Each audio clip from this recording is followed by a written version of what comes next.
now.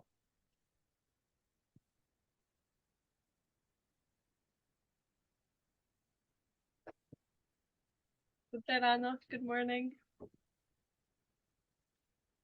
I'd like to introduce myself first. My name is Karolina. Moje meno je Karolina. Študovala som na vašom gymnáziu Párovce pred pár rokmi, potom prešla som na vysokoškolské štúdium v Škótsku a práve si robím ročnú stáž tu na Cerne a CMS, kde dneska pôjdeme sa pozrieť do leak detektoru. A tu mám môjho kolegu, ktorý bude po anglicky hovoriť.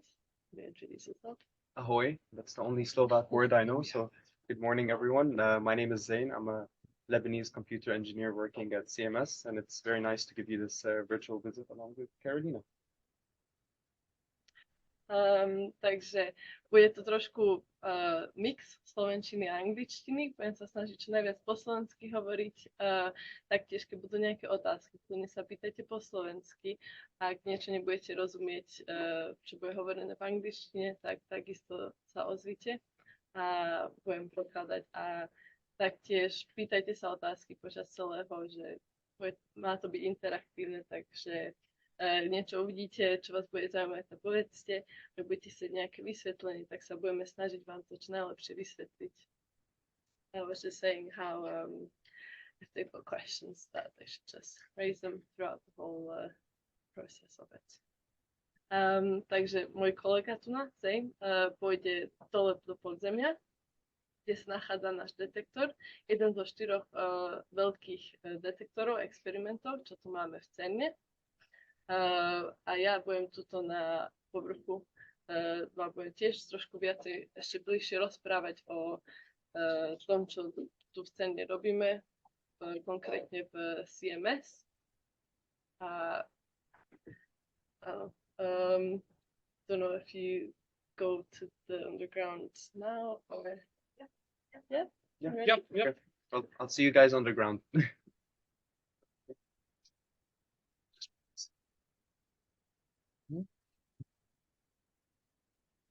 Are we able to put the slides up? Sure.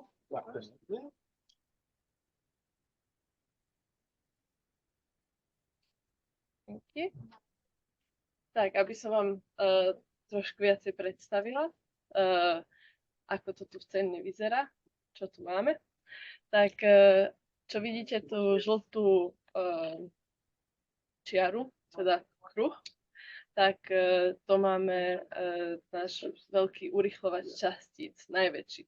Máme tu viacero urýchlovačov častíc, ale ten najväčší, čo je v žltej farbe, sa volá LHC, čo je skratka pre Large Hadron Collider.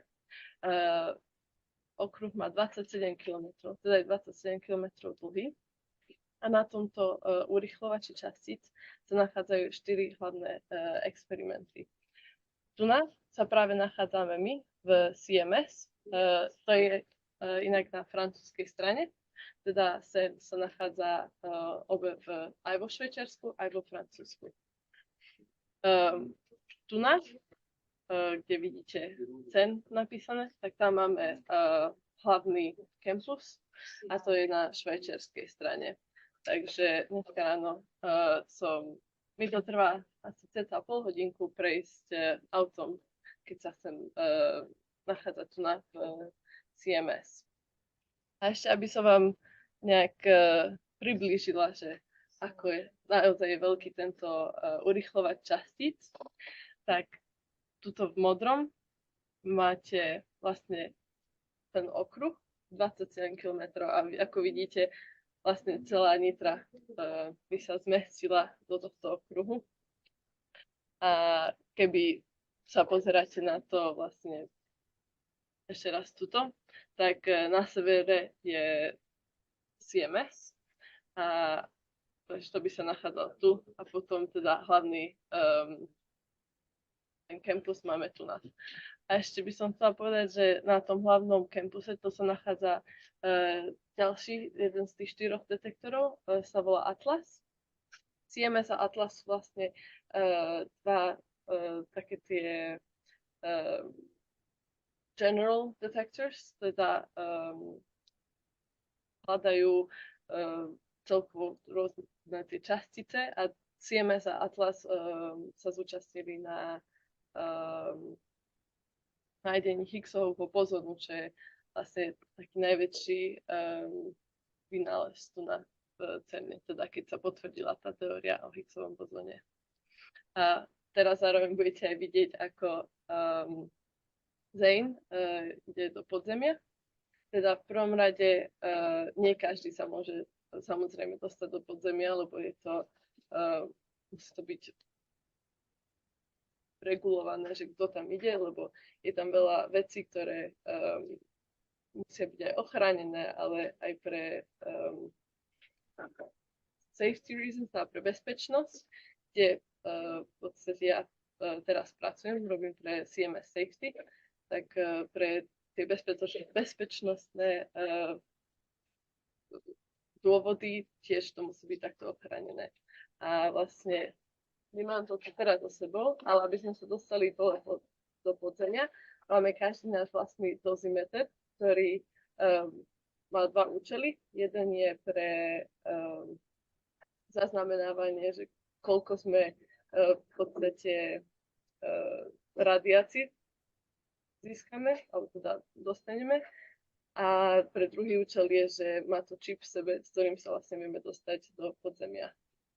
Teraz sa nachádzajú pri našom výťahu. Tento výťah vlastne nás vie dostať až 100 metrov do podzemia.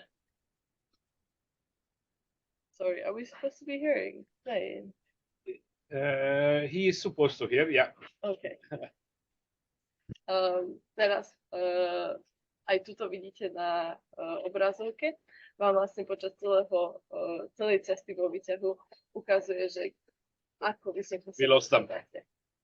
Ale takisto aj vo výťahu nemáme najlepší signál, takže teraz na pár minút trátime pravdepodobne, ale keď sa dostanú do podzemia k tomu detektoru, tak sa s nimi opäť spojíme. Ale aby som sa zatiaľ vrátila späť k prezentácii, týmto slajdom, tak tuto ešte môžete vidieť vlastne tie urychlovače. Máme ich tu viacero v CERNe. Vlastne ono tu začne linear accelerator, ktorý sa nachádza tu na. Teda tuto máme jednotlivé protóny, ktoré sa urychľujú. Aj to prejde cez jeden ten urychlovač, potom do boosteru, potom PS, čo je skrátka pre proton synchrotron, a potom odtiaľ to prejde do SPS, čo je super proton synchrotron, a potom do LHC. A teda s každým týmto urychlovačom častíc tie častice naberajú rýchlejšiu rýchlosť a takmer sa pohybujú v rýchlosti svetla. A už sme sa zase spojili do... Okay, I can speak? Okay. Okay. Can you hear me? Yeah. Yes. Okay. Anyway, so welcome 100 meters underground. This is one of the places where we try to, discover the secrets of the universe. And this is our first stop. This is the shaft that we have so that people can come underground, inspect the detector, and also do some works. And I wanted to show you guys a bit over here. So I don't know if Carolina mentioned, but at the start, CMS, we didn't have a 100-meter hole. So we started digging the hole. And while we were digging the hole, we discovered a couple of things. Some of the first things we discovered were some Roman ruins right in the middle of French countryside. And there's a couple of images over here that show the Roman ruins that we found. And there was also some broken coins and pottery. And another thing we discovered while we were digging the 100-meter hole was a huge body of water. So you're going to think about it. How do we dig a hole when there's a big body of water underground? Well, it's somewhat simple, but you freeze it. Once you freeze it, you start breaking the ice and then putting cement on the walls. And then suddenly you have a 100-meter hole, and we started digging out the cavern. And while we were constructing CMS, we had people from all around the world constructing parts and then bringing it right over here in CESC and to construct the detector. So the CMS detector is, I like to give it an analogy. It's like an onion, but it's also like different slices of bread. So it's like an onion because you have different layers to it. And each layer is a different sub-detector of CMS. And also each slice was lowered one by one. So we have some of the images over here. We can see each of the slices bringing it down bit by bit. And each part of the detector was made somewhere around the world and then brought here. And the heaviest slice we had weighed around 2,000 tons and took 12 hours to bring down. This was a very, very difficult process. And at the same time, the crane that we used to bring down this each of the slices was the same crane used in the South Africa World Cup. So it's funny how science ends up being used in multiple different places. Okay, so we can move on. Also, if Carolina mentioned, we have the accelerator here at CERN. We ionize hydrogen. And when we ionize hydrogen, we create protons. And we use these protons, we bunch them up together using magnets, and then we make them go at the speed of light. At each one of the smaller detectors in the big accelerator complex you see, it keeps on increasing in speed, bit by bit by bit.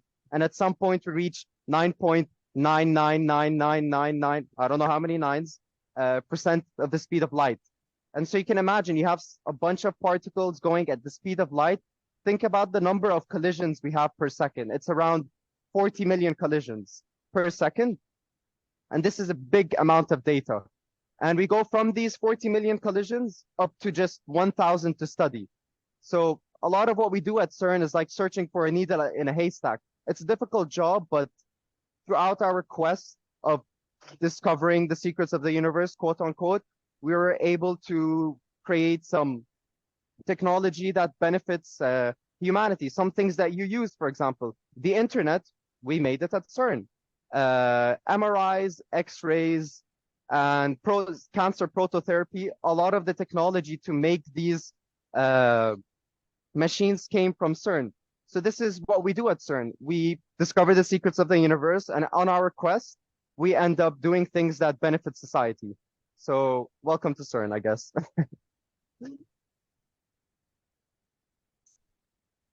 So right now we're entering the underground service cavern. So I told you how we go from 40 million collisions, proton-proton collisions, a huge amount, to just 1,000. This is a very small sample just to study with. And we do it with some of the, well, I'm just going to tell you what we call these. They're called blue racks. We're very creative here at CERN. We like to choose very simple names. Our restaurant, for example, it's called R1 because it's restaurant 1. So these are the blue racks. Over here, we have our detector safety system to monitor the detector. And we also have some electronics for data acquisition. And we use this to filter out the collisions from the 40 million to just 1,000. It starts at the detector. There's some very fast electronics we have over there that filters the collisions from 40 million to 1,000. And then it happens over here. Another thing as well that we do at CERN is, since there's a big amount of data, we do not have the computing capabilities to analyze all of the collisions. So, okay, we go from 40 million to just 1,000, but then we're getting 1,000 every single second.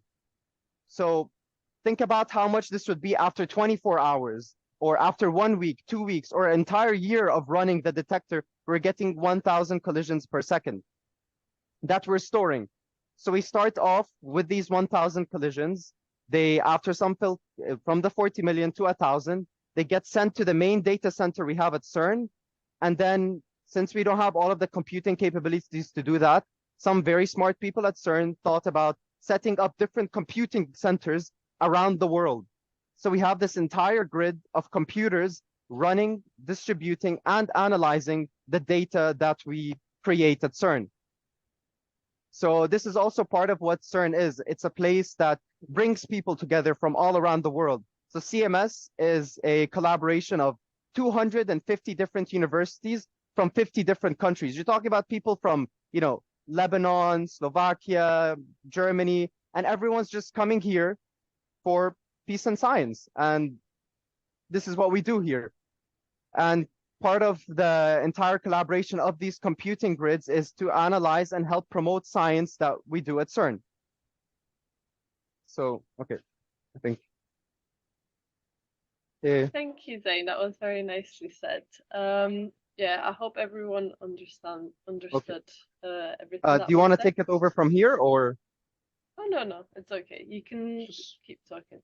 But yeah, iba som povedal ešte raz po slovensky, že veľmi pekne nám povedal trošku bližšie k tomu, že čo tu robíme a teda vám aj ukázal tu na jednu miestnosť v Service Cavern, teda chcela som vám ešte tuto ukázať, že v podzemí vlastne máme túto jednu časť, sa to volá, že Service Cavern, kde sú rôzne miestnosti, ktoré v podstate podporujú ten detektor. Máte tam miestnosti aj s rôznymi teda počítačmi, ktoré všetky tie dáta zbierajú a potom v podstate filtrujú, že ktoré sú dôležité.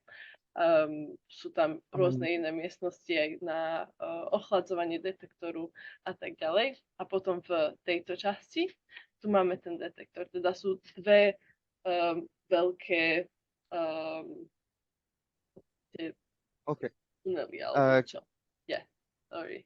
Carolina, can I just mention something about the course. self-rescue mask that we have over here? Okay.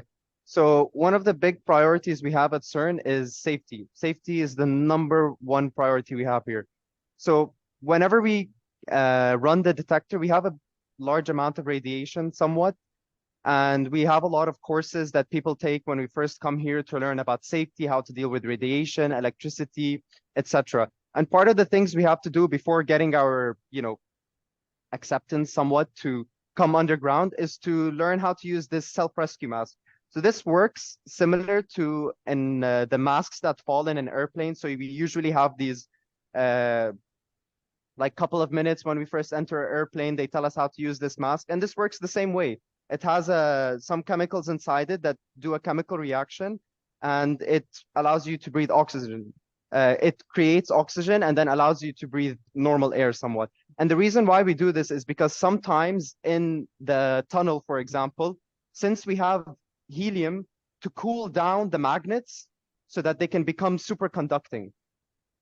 And the reason why we cool down the magnets so that they can become superconducting magnets have zero resistance. So if you remember a bit of your physics, it has zero resistance whenever you cool down the magnets to -273 degrees Celsius, and you have helium inside the tunnel. So imagine at some point the helium leaks. It goes from a liquid to a gas and it happens very quickly, and the gas can spread very quickly throughout the entire tunnel. So we keep these self-rescue masks with us just in case there is a problem happens inside the tunnel. This is part of the goal for CERN to make sure that whoever comes down is safe. We also have these little devices with us. They're called dosimeters. These monitor the amount of radiation we're exposed to whenever we go underground. This is also for legal reasons and to make sure that if anyone's ever exposed, and you could possibly treat. I'm not a doctor, so I don't know how to treat the radiation, but safety anyways. So this is what I wanted to mention. This is the tunnel that we have. So there's 27 kilometers of this, 100 meters underground. And this is what we use so that we can let the protons go to 99.999% the speed of light. So yeah, I'm good. Thank you. Áno, na tej veľkej fotografii ste tam mohli vidieť ten urychľovač časti, o ktorom som vám predtým už spomínala. A tak to teda vyzerá. A teraz vlastne Zein bude prechádzať zo Service Cavern odtiaľto do Experimental Cavern a taktiež bude musieť vlastne prechádzať cez takéto špeciálne dvere, ktoré môže prejsť iba keď má špeciálne povolenie, teda ako som už hovorila, je to dosť regulované, kto vlastne môže ísť kam. A toto vlastne mám fotografiu z detektoru.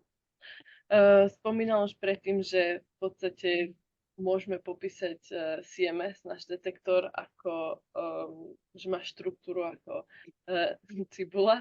musím povedať, že znie to lepšie po anglicky, keď sa to povie. Ale že máte vlastne viacero tých vrstiev. Každá vrstva je nejaký iný subdetektor, teda každý subdetektor hľadá iné častice, keď sa vlastne tie protóny zrazia, tak sa to rozloží na ešte menšie častice, ktoré sa vlastne rozprsknú do všetkých smerov a náš detektor teda sa snaží zachytiť tieto častice. A tuto ešte mám fotografiu z hora vlastne, čo spomínal už predtým, že vlastne detektor sa stával na povrchu a postavil sa na 15 vlastne častí a každá časť je vlastne v podstate takýto disk a každý disk jednotlivo bol potom spustený dole cez vlastne tak dieru v zemi a vlastne to som fotila odtiaľto z tej diery, tam je taký balkón a tam vlastne pekne môžete vidieť každú ten disk, ten čas a každý ten disk sa vlastne môže posunúť a toto bolo vlastne pred pár mesiacmi a teraz to, čo vidíte zo Zeinovho pohľadu, we could show Zein maybe Pacific, tak to už máme vlastne detektor uzatvorený, teda všetky tie disky sú už naskladané na sebe a sme pripravení na to, aby sme mohli teraz zase tie častice urychlovať a zrážať. Yes, they go for it. Okay, so welcome to the underground experimental cavern. So this is where we have our 500 billion franc machine that was constructed all around the world. So just to show you guys, you see that red metal plate over there? It shows the Pakistani flag because the steel for that came from Pakistan. So even though it's the European Organization for Nuclear Research, there's still people from all around the world working on this. So it's pretty big. I don't know if Carolina mentioned, but CMS is called the compact muon solenoid. So the reason why it's called compact muon solenoid is, one, it's very compact. You're talking about a machine that weighs almost 12,000 tons. And okay, it's big, but there are some objects that are this big, but they don't weigh 12,000 tons. Also, each of the slices are pushed in together. So you barely have any space. Like as we're walking through here, you can see there's no space between any of the different slices. It's all compact, pushed together. And we closed it right now because this is the end of our technical stop. So there's no more space. Like you can just imagine how compact and everything is just perfect to some extent. And muon is because part of the particles that we detect here in CMS is called muons. And there's the muon chambers on the outermost part of the detector, and they're used to detect these particles. And then solenoid, because we have the most powerful solenoid magnet in the world here at CMS.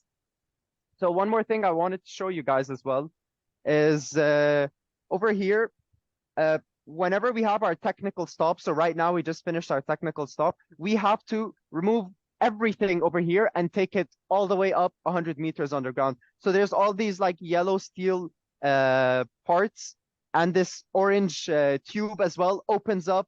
All of this goes up 100 meters, and then they start moving the slices bit by bit.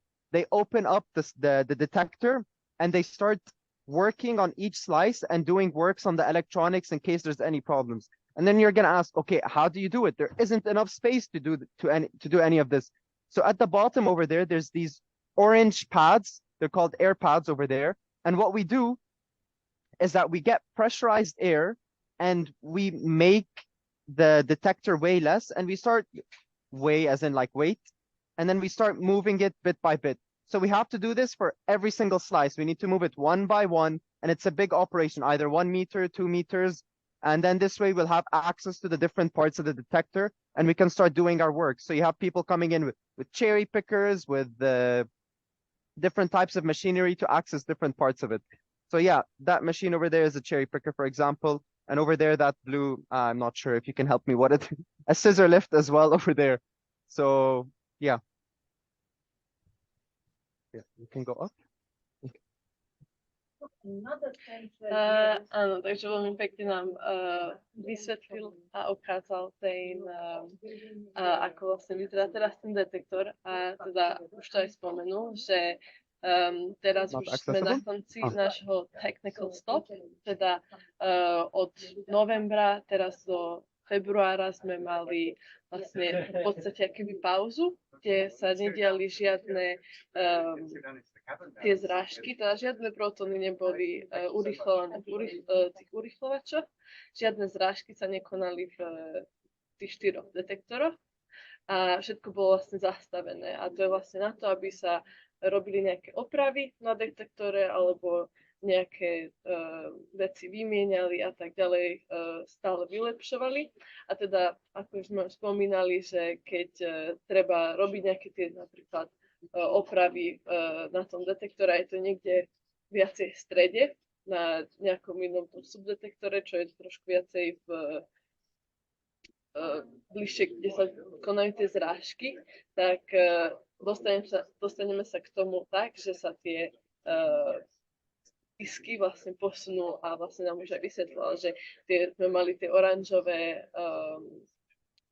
menšie disky, by som to zase nazvala, ktoré vypúšťajú vzduch, aby sa to odľahčilo a potom poslalo. Si viete predstaviť, že ten disk má cca 1000 až 2000 tón, teda keby sa to začalo posúvať bez toho, aby to nebolo odľahčené, tak by to mohlo buď aj trošku sa nakloniť, spadnúť alebo poškodiť trubku, čo máme, kde sú urychlované tie protóny. Takže, yeah, Zein, go ahead, what do you see?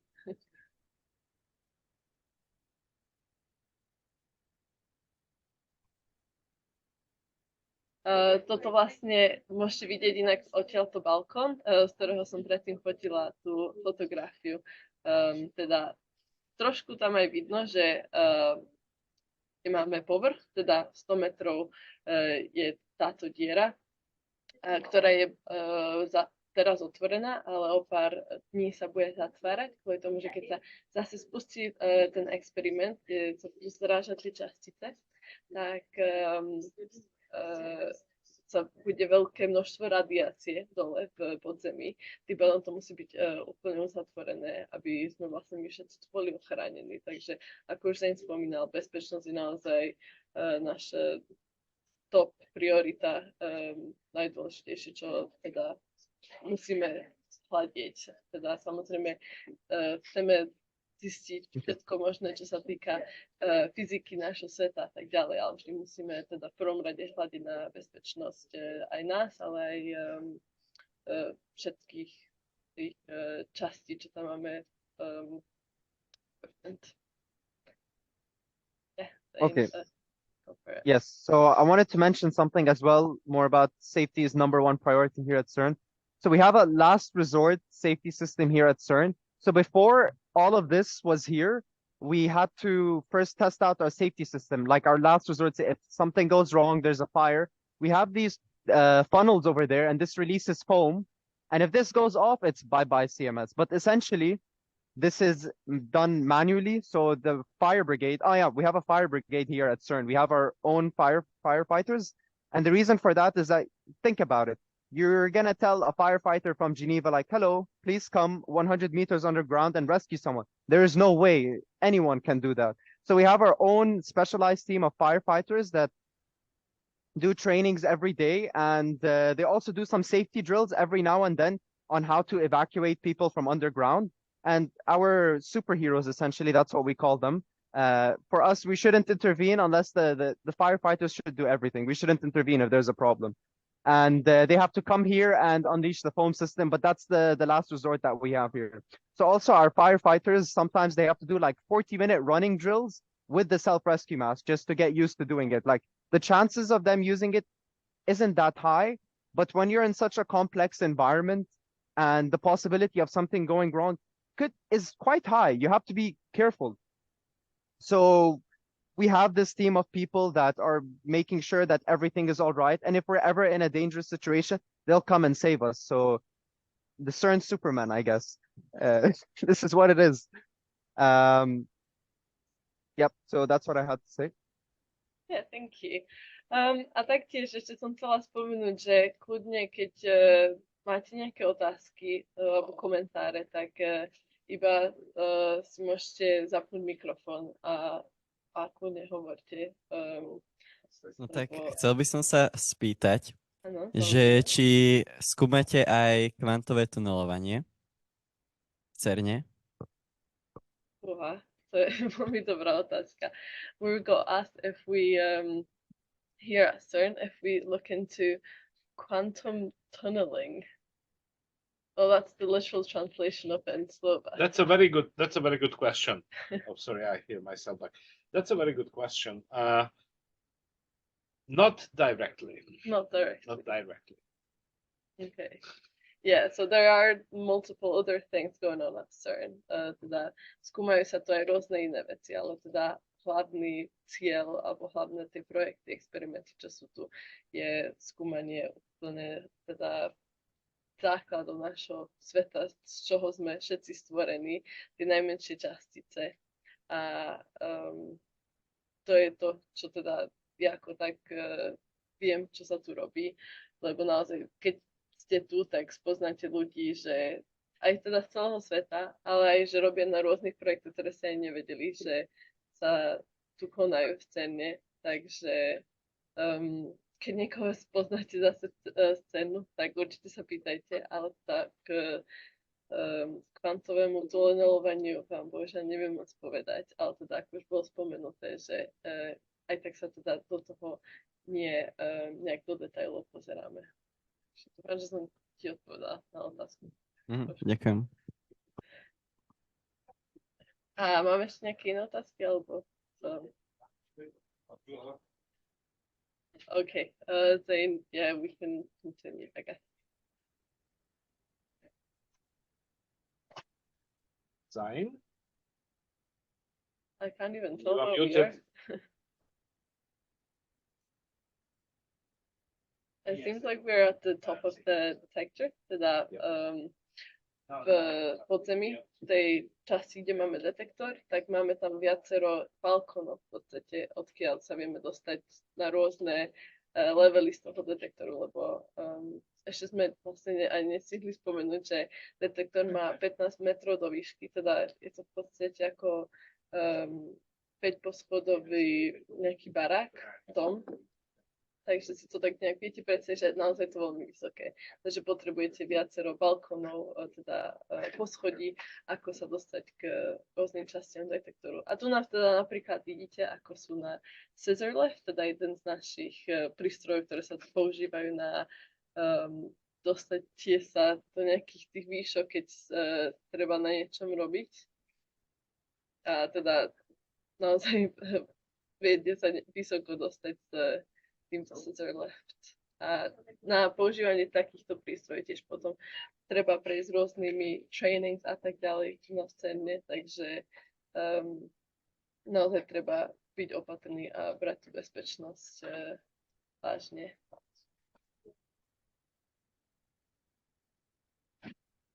A potom vlastne tuto tiež môžete vidieť, že dá sa dostať aj hore na detektor. Ale teraz tam vlastne nepôjdeme, myslím.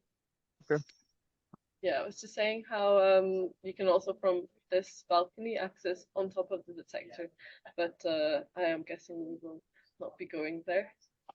Yes, okay. So right now we're right on top of the detector. So you can see over here each of the slices that we have, like when they're fully closed up. And over here we have a helium tank. So I mentioned how we have a solenoid magnet. So we use the helium in this tank to make the magnet superconducting.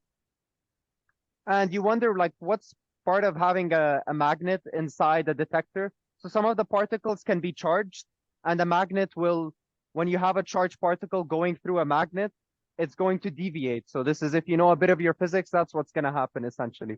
So that's why we have a magnet in here. I'm not too sure exactly why as well we need to deviate the particles, but that's something maybe physicists can explain. So this is a helium tank that we have here, around 5,000 liters of liquid helium to cool a humongous magnet, the strongest magnet in the world. And yeah, you have different racks as well, and each of these have their own electronics, some of them to filter, some of them to see if something is interesting or not from the collisions that we get. So, for example, I can tell you how intricate it can be to try to discover something new at CERN. So I think everyone knows we got a Nobel Prize for a particle called the Higgs boson, and this is the particle that essentially creates mass. Not creates mass, it's the reason why we have mass in our universe. It's from the Higgs boson. And we had to run the detector for many years at many hours at a time, and we were only able to find at that time just a couple hundred Higgs boson. Imagine 40 million collisions, 1,000 for multiple years, and we only found just a handful of Higgs boson, and that we were able to use to prove the Nobel Prize. So another thing as well that we have at CERN, a part of this collaboration, so we have the CMS experiment over here, but it's not the only experiment that we have. So along our entire LHC, the Large Hadron Collider, we have 4 other experiments. So our rival experiment called ATLAS, which is another general purpose detector. So what that means is that it's meant to find anything of like interest to some extent. And we have ATLAS and we have CMS. So we're both rivals, and the ATLAS experiment is constructed in its own way, completely different from CMS. And we use the results from both of these experiments. We're not allowed to talk to each other about our different results because we want to keep things independent. Because when you have 2 experiments discover the same thing in different ways without collaboration, then we can prove that we discovered something new. And this is what we did to discover the Higgs boson. We had 2 experiments running something completely different. And after many years, they were able to discover something and get a Nobel Prize. So this is also something about collaboration and knowing how to create something that is true and means something to our understanding of the universe. So, yeah. So as well, while we're going underground, you sometimes have to do a bit of gymnastics because there's stuff up, down, left, and right. So it's quite compact, as you can see. Yeah, actually, Okay. just to mention as well, teda, aby som spomenula, že v teda druhom tom detektore Atlas, ktorý spomínal, že je tak trošku náš competitor, rival. Niekedy mi vypadávajú slovenské slova, takže musíte ma ospravedlniť, ale oni teda majú inak postavený ten detektor úplne. Oni to nemajú až tak kompaktné, ako my máme. A tam, keď sa chcete dostať naozaj teda niekde viacej do stredu z toho detektora, tak musíte tam po štvornožke nejak loziť, takže musím povedať, že náš detektor je trošku praktickejší. Like, just so you know, I was just hyping up our detector, how it's a bit more practical than Atlas. But obviously, they're both very good detectors that work. Môžem sa spýtať, že Ano? možno otázka od veci, ale že koľko trvalo asi ten detektor postavať? So we got a question about how long it took to build this detector. Niekoľko rokov teda, keď sa to zoberie od začiatku z toho procesu, keď sa muselo vlastne 100 metrov do zeme vykopať tú dieru, vlastne aj ten tunel, aj všetko. A potom na povrchu tiež to trvalo niekoľko rokov postaviť tie jednotlivé časti a potom aj spustiť dole a potom opäť zase v podzemí to celé poskladať naspäť. But so I just said it's a couple of years if you take the whole thing into account, the whole digging of the detector, building of the and also the design. So that's very important, that before building anything, we have to be sure that what we are going to build or how we are going to spend this money is okay. Definitely. The collaboration started, I think, well before you were born, in 1993. Okay. Takže v 93. sa začal vôbec navrhovať. Teda áno, to som zabudla spomenúť, že ešte to niekoľko rokov trvalo vôbec navrhnúť celý tento detektor, lebo je to naozaj veľmi komplexné, aby to celé vlastne fungovalo a malo zmysel vlastne pol miliardový detektor postaviť 100 metrov pod zemi. Teda v 93. sa to začalo. And when was it fully assembled? So we started the 2000? construction in Yeah. 2000. Okay, starts the construction.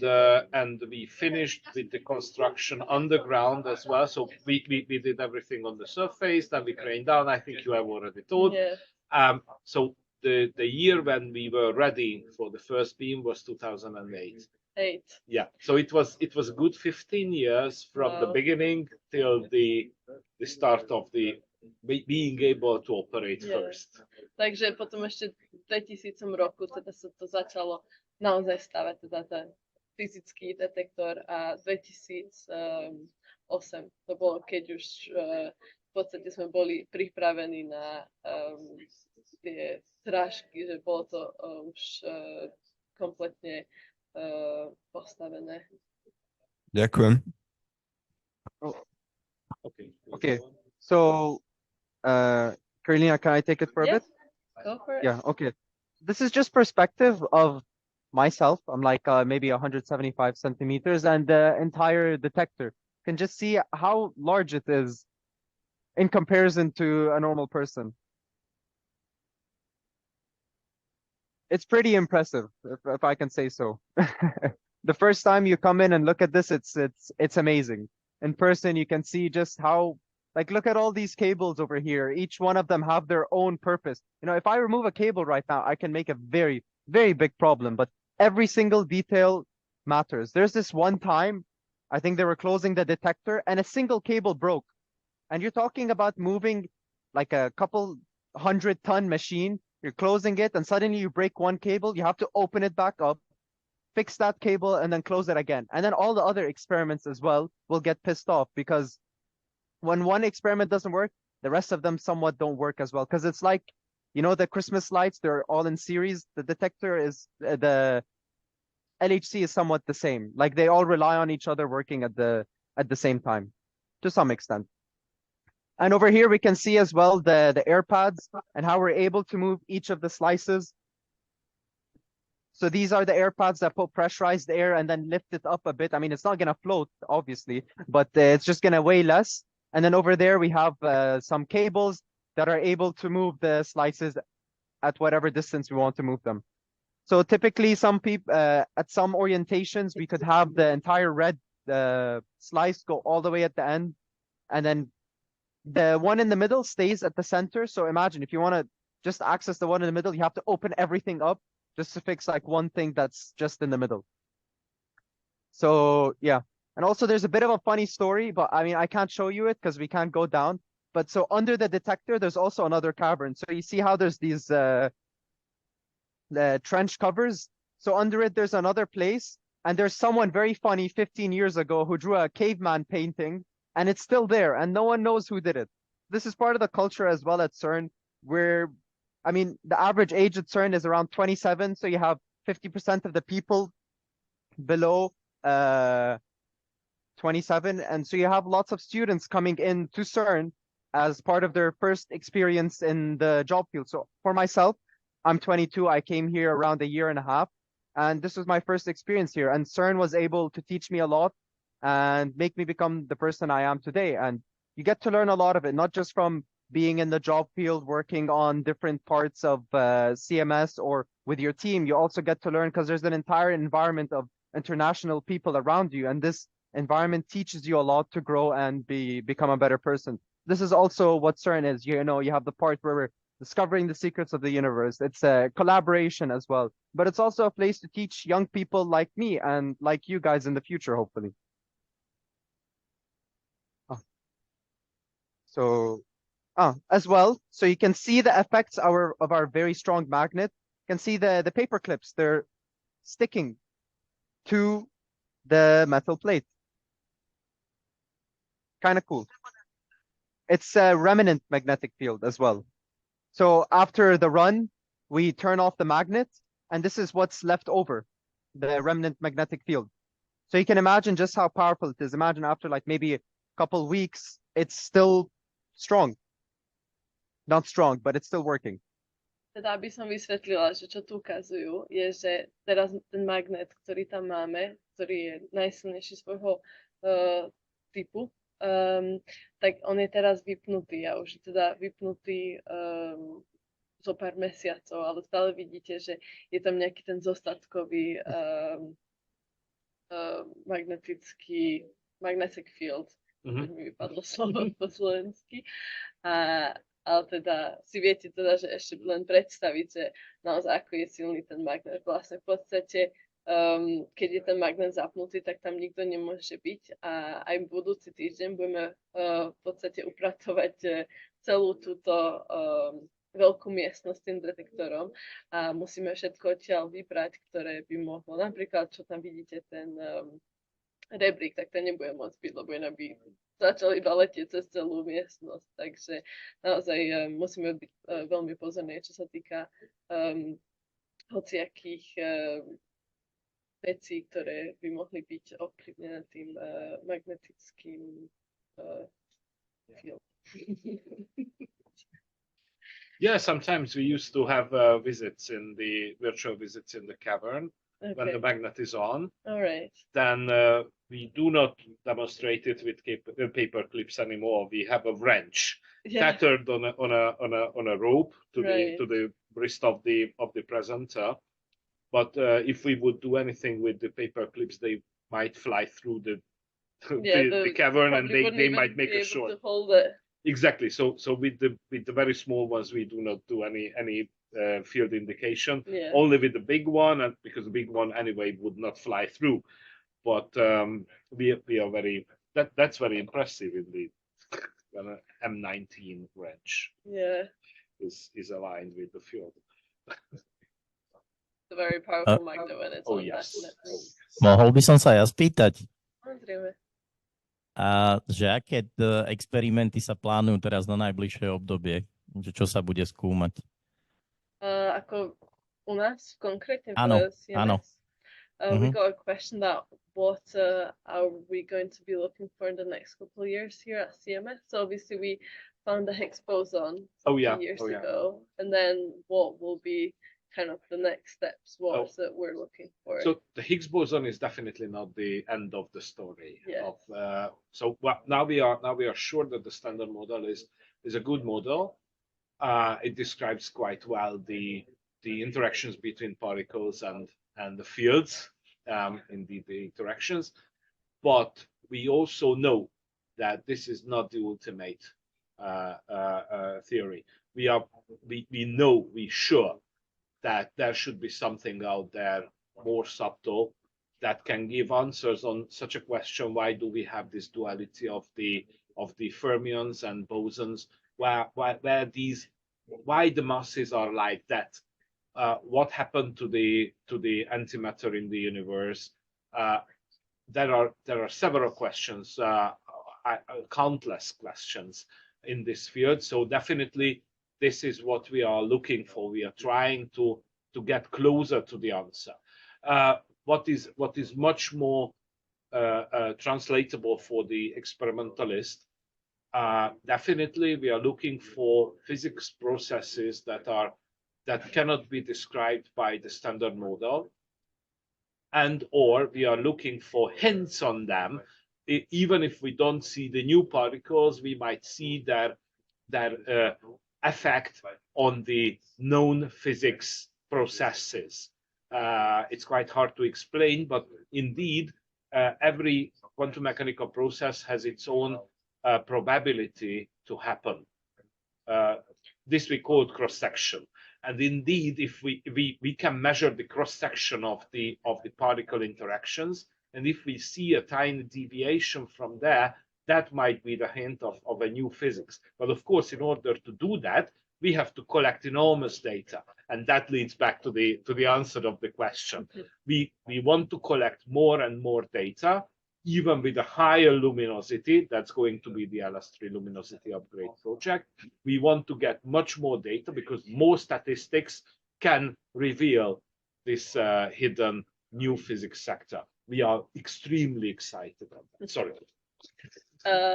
Áno, teda povedal to lepšie, ako by som to kedy mohla ja vysvetliť, keďže Nie je to niečo, teda do čoho sa príliš rozumiem, ale teda v podstate skrátke s tým Higgsovým bozónom vlastne teraz máme nejak tak pekne vytvorený ten štandardný model. A teraz vlastne v 2026 sa zastavia inak tie experimenty zrážky častíc na niekoľko rokov a bude sa vylepšovať celý vlastne ten experiment, aj ten urýchľovať častíc LHC a takisto aj všetky detektory, ktoré sa na ňom nachádzajú. A budeme sa snažiť ešte viacej dát v podstate získať a s tým vlastne budeme potom skúmať a snažiť sa nájsť nejaké v podstate nové veci, ktoré sme doteraz nevideli, ktoré by vlastne nám bližšie nejak ukázali, že čo ešte viacej je, aké sú častice, aké javy, fyzikálne tie rôzne veci, ktoré sú teda beyond viacej než ten štandardný model. Teda nie je to niečo, že konkrétne, čo hľadáme. Skôr budeme hľadať niečo iné, niečo nové, čo nám vlastne skôr tak ako ukáže, že áno, je toho viacej než iba ten štandardný model. Tak hádam, sme vám spoločne aj v angličtine, slovenčine odpovedali na tú otázku.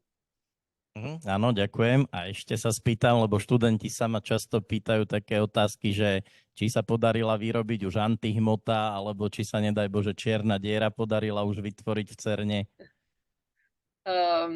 If we have managed to here at CERN create like a black hole and antimatter and questions about that.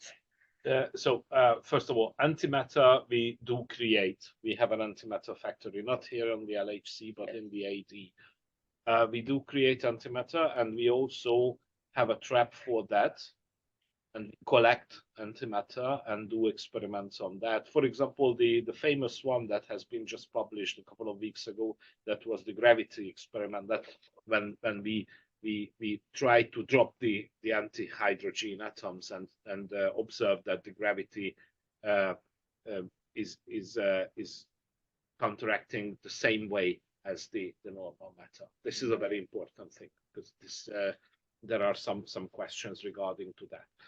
However, you're not able to make so much antimatter that would be useful for a rocket propulsion, for example, to the Mars, or explode anything like in the Angels and Demons. And also the antimatter traps are not pocket-sized things. They need liquid helium to cool them down and quite a lot of energy, electric power to operate. So nothing that you can take as it was in that book. We also, concerning the black holes, you are very much keen on creating black holes here. Of course, they would be nano black holes that would evaporate immediately. So they would not eat up the parking lot as it can be seen on the YouTube. So definitely these are completely harmless black holes. All the theories agree that these black holes would evaporate immediately. They would not eat up all the other protons that would come in, and not the beam pipe, not the detector, not the whole universe. So this is completely harmless. But that could take us much closer to the understanding the gravity, the general relativity, the quantum gravity, etc. Unfortunately, however, we haven't seen that so far. Takže, aby som tiež ešte len trošku v slovenčine to popísala, čo sa týka antihmoty, tak na tom tu máme v CERNe zvlášť detektor, kde teda vytvárame antihmotu a vieme to aj zachytiť, ale teda je to v oveľa menšom v tých rozmeroch, teda nie je to až taký veľký projekt, experiment, ako čo sa týka LHC a tých 4 detektorov.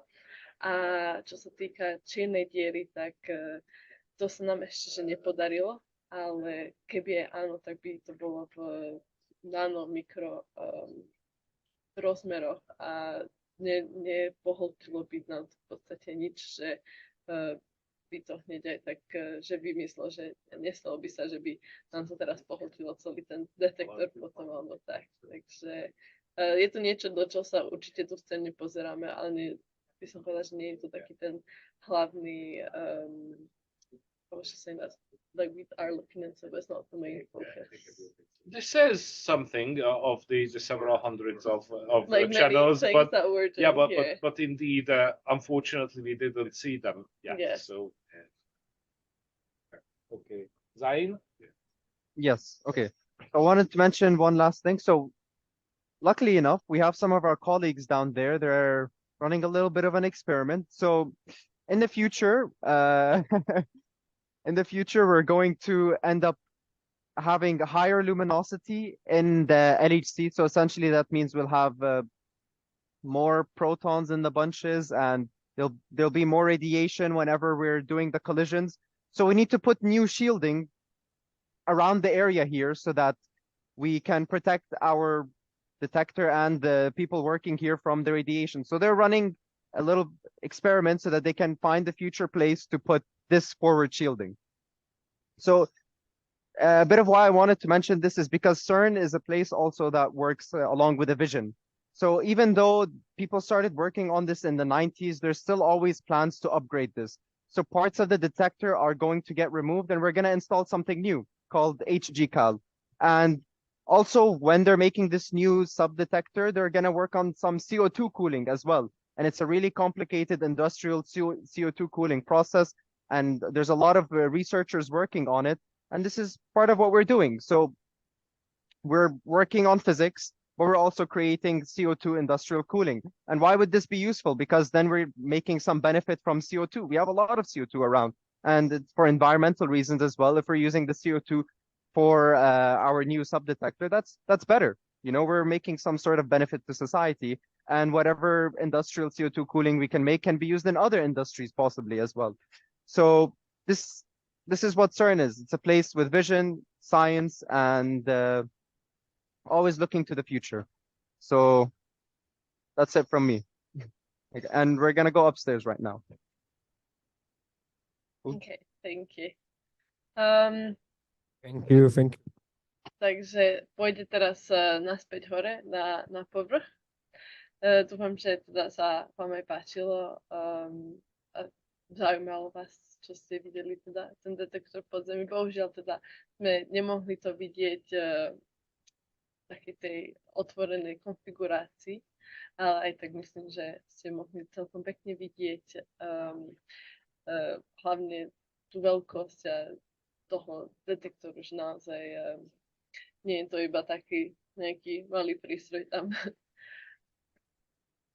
Môžem sa ešte spýtať? Áno, samozrejme.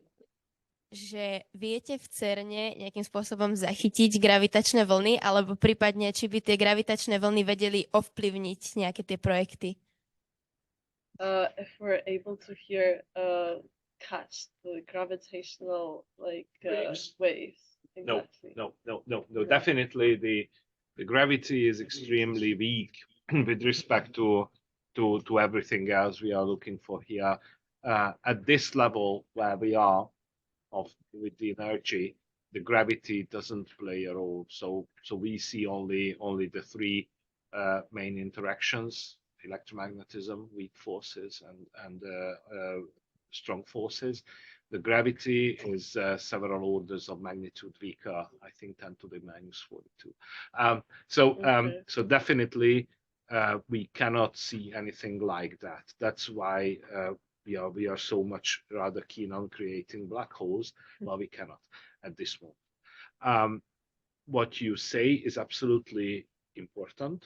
I mean, in the sense that at some point we have to find the way how to unify the gravity to the other three interactions, if we just to get a better view of the universe. We are not yet there. Yeah. Of course, there are some theories, but the theories at this moment cannot be controlled here in the accelerators. We have too small accelerators. No, neviem, či teda tá odpoveď stačila, alebo máme po slovensky sa nejak snažiť to vysvetliť. Ale teda skrátke, že nie, že to tu nezachytávame, že nemáme na to dostatočne veľké a silné tie urýchlovače. OK, budeme už končiť, predpokladám. Pokiaľ nie sú žiadne iné otázky. Ešte jednu tu máme. Kľudne sa môžete pýtať aj na, ja neviem, aj v život v CERNe, ako to tak vyzerá, alebo teda ďalej otázky, že čo tu robíme. Can I have a question? Yes, of course. Mám otázku? OK. Že či hľadáte aj graviton vlastne niekde proste v tom urýchlovači? Question is if we are looking for graviton. Yes, as well, but not as the gravity particle at this moment. So this is something that would take us out from the standard model of physics. And that's why it is so important. We are looking for several hundreds of channels, and graviton search is one of them. Teda to aj odpoveda na tú otázku, ktorá bola predtým položená pánom profesorom. Bolo, že graviton by teda bol jedna z tých mnohých častíc, ktoré teda budeme hľadať, ktoré sú teda viac ako teda ten štandardný model, ktorý sme doteraz teda mali focus on, na ktorý sme sa zamerali, a teraz teda budeme hľadať rôzne iné častice, a teda graviton bol jeden z nich. Ešte by som sa spýtal, že na základe vlastne toho, čo ste nejak zatiaľ namerali a zistili, že čo vám možno príde také asi najviac pravdepodobné, že čo by vysvetľovalo gravitáciu a to, jak funguje? From what we have kind of seen so far from all the collisions and all the data we've taken, what's like the ešte raz, že ako bola otázka? Že čo je podľa vás akože najpravdepodobnejšie, čo by vysvetľovalo, že gravitáciu jak funguje a že prečo možno slabšie ako tie ostatné, tak na základe vášho researchu. So yeah, based on the research, like what it's like indicating the most like gravity, or like I don't quite know how to phrase it in English. The thing is that like from what we've seen so far, like if we've seen anything that would kind of indicate like gravity. No, not yet. We are, in my opinion, we are several orders of magnitude further away from the effects of gravity that we could see. We would need much bigger accelerators for that. We hope that not so big as the galaxy cluster, but but indeed, definitely what we see now, that we are too small. We don't even see its effects. This is also what I told you, that in this indirect way of searching for new physics, we would need to get much more statistics, and that's what we are trying to get. So even not seeing immediately popping out of the vacuum doesn't mean that we would not be able to say anything. At this moment, however, we don't have any indirect hints of the new physics. But indeed, this is definitely not the end of this. Our work here. Teda, že zatiaľ nie z tých dát, ktoré sme zachytili, ale potom teda keď budeme vylepšovať ten detektor, tak dúfame, že nájdeme tam teda aspoň nejaké náznaky toho, ale že by sme aj potrebovali teda pravdepodobne aj väčší urýchlovač, ale už s tým upgradeom, ktorý budeme mať, tak dúfame, že zachytíme teda nejaké tie náznaky toho. Ale teda, aby som odpovedala na tvoju otázku, tak zatiaľ nie.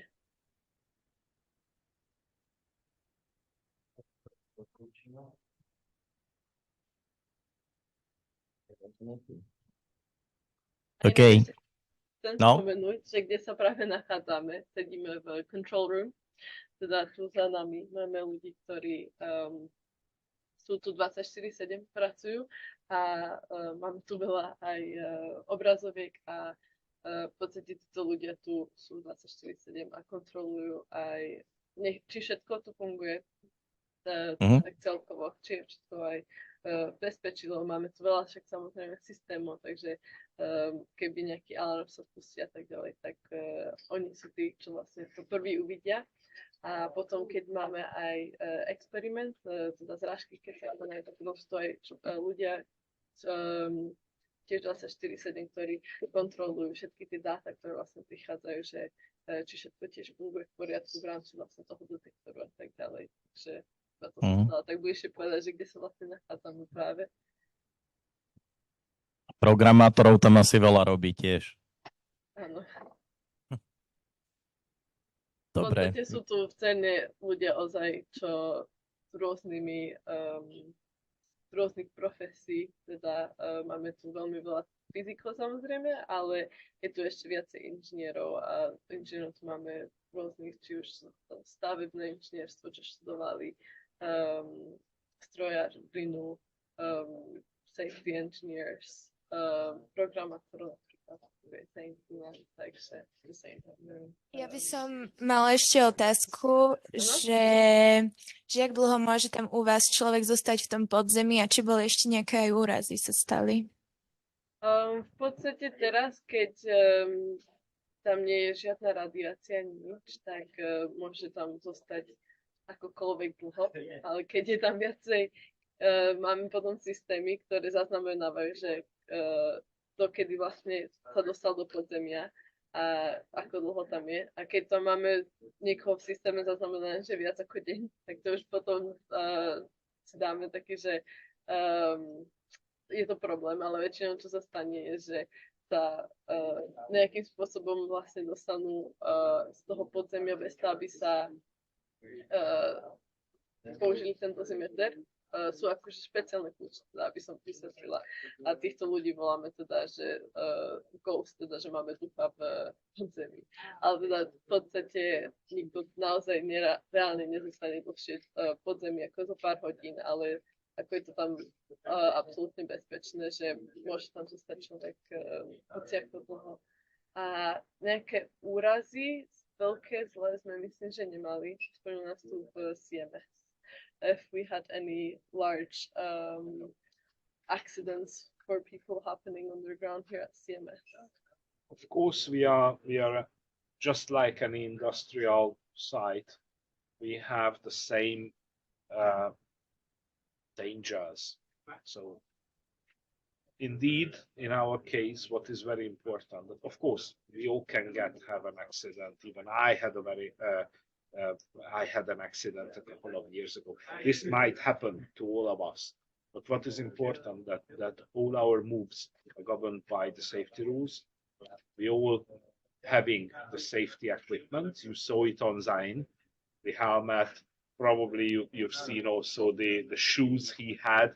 So indeed, these are extremely important to avoid the minor accidents. Well, of course, we are an industrial site. We do have, but of course, we also try to minimize them down to the minimum. Actually, we are very, very lucky in that. So, yeah, no. If we compare it to the normal statistics, we are very good in that.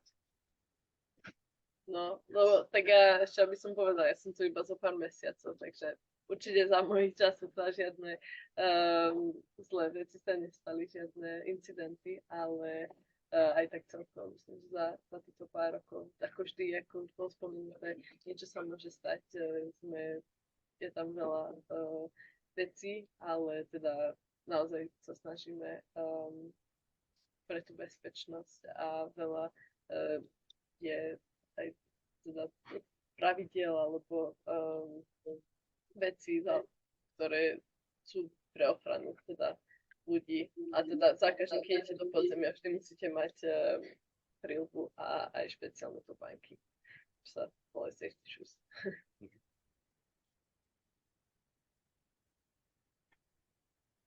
Máme ešte nejaké otázky? Yes, more questions. Že mohol by som sa spýtať, že aj keď je ten CMS kompaktný, tak mohlo by sa stať, že nejaký elektrón alebo nejaká častica, že by unikla z toho detektoru? Because CMS obviously stands for compact, that if it could happen that a particle, for example, an electron, would escape through the detector undetected. The question is very important. Well, if you want to answer, you can. Sure. Okay. So the question is very important. When we design a detector and we design the detector sizes, they are governed by the energy of the particles we want to observe. So in our case, the size of the detector is dominated by the hadron calorimetry, and that's why we have so big magnet, 6 meters in diameter. And of course, outside of that, we have the muon chambers. So that's why we are, and that was the bare minimum we could squeeze out. So the 16-meter diameter of the detector, that's the minimum. The Atlas is bigger, but the calorimeter, by the way, they have the same things. This goes to a measurement philosophy question. If I may explain, or this takes a little bit further from the question, but this also sheds light why we are doing this.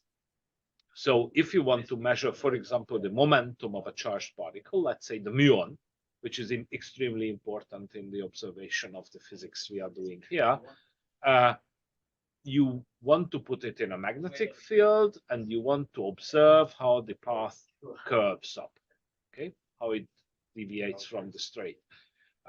From the Sagitta measurement, you can tell the momentum of the particle. In order to do that, you need a large curving, a large deviation. Small deviation doesn't help. The large deviation that will make an accurate data. What you can do, either you put it in a strong magnetic field, and this will be a small radius, a smaller radius path, or you put it in a weak magnetic field, and then you follow the particle for a longer distance. That's the difference between Atlas and CMS. Okay.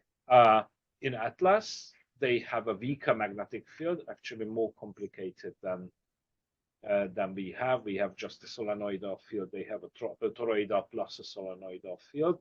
But anyway, this is irrelevant today. So they allow the muons to fly longer, approximately twice as longer as we do, but they have a smaller magnetic field, approximately twice as smaller as we have.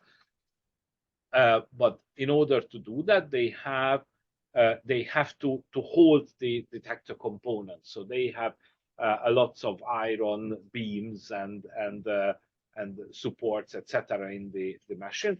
The iron is the best supporting material in industry, but the problem with iron is that it collects the magnetic field, distorts the magnetic field.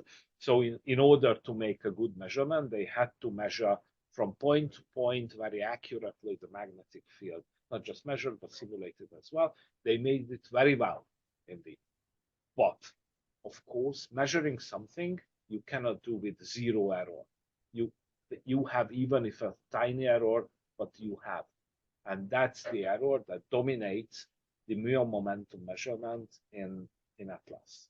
In our case, however, we just decided to have a homogeneous magnetic field outside the magnet. So we filled it with iron completely. And we cranked up the magnetic field such that it goes to the saturation field in the iron, something like 2 Tesla. And therefore we have a homogeneous field. Of course, we also measure many things, and we don't have metal everywhere, but let's consider it as a homogeneous field, a very strong field. So we can, since it is a very strong field, we don't need to follow the muon for very long in order to get the curvature. The other problem here, of course, this would be so much superb than the Atlas does. The problem is that we have so much more material in there that the muon might collide a little bit with the iron core, iron nuclei, and can deviate a little bit the path.